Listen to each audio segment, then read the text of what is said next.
D'avoir été chassé du Niger, l'armée américaine essaie de se repositionner dans les pays du Golfe de Guinée, notamment au Bénin et en Côte d'Ivoire, où ils ont décidé de partager ou de distribuer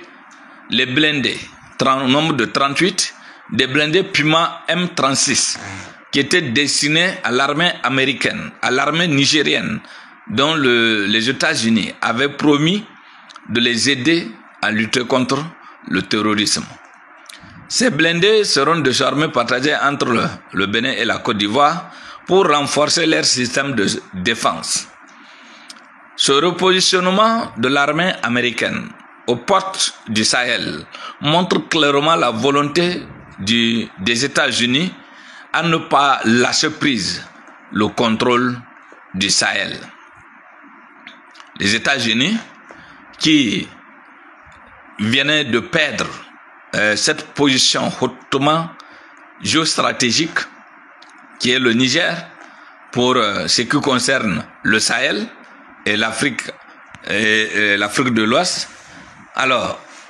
aujourd'hui, les États-Unis sont obligés de rechercher d'autres partenaires comme la Côte d'Ivoire, le Bénin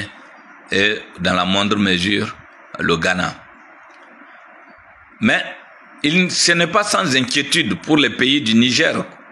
ou encore pour le Burkina et le Mali si cette armée américaine se retrouve aux portes du Sahel, dont on sait que ce terrorisme a été créé de toutes pièces, conformément au rapport de la montagne de fer qui envisageait un système de guerre auquel les États-Unis n'auraient pas à participer activement, mais qui contrôlerait cette guerre à distance et qui allait les permettre d'être les fournisseurs d'armes et d'avoir un contrôle sur les matières premières donc des pays africains. Aujourd'hui, cette position géostratégique et géopolitique qui fait que la guerre, en réalité la guerre au Sahel,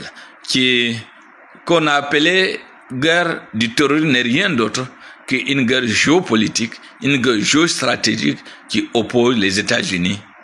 à la Russie. Et désormais, avec la Chine qui rentre en jeu.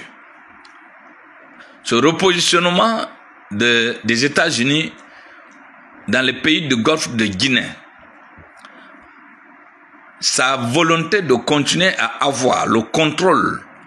de tout ce qui se passe au Sahel et au-delà du Sahel, le lac Tchad et ses environnants, dont les terroristes continuent à sévir, que ce soit contre les populations, mais également contre les forces armées nationales. C'est un marché hautement stratégique pour écouler des armes, c'est un marché pour écouler des munitions, c'est un marché pour vendre des renseignements aux groupes armés terroristes comme aux pays loyalistes qui recherchent vainement des solutions pour venir à bout de ce terrorisme-là. Il est important pour les pays du Sahel d'ouvrir un œil sur ce repositionnement des États-Unis et de la France, bien sûr, son partenaire premier, et de la France, dans les pays du Golfe de Guinée,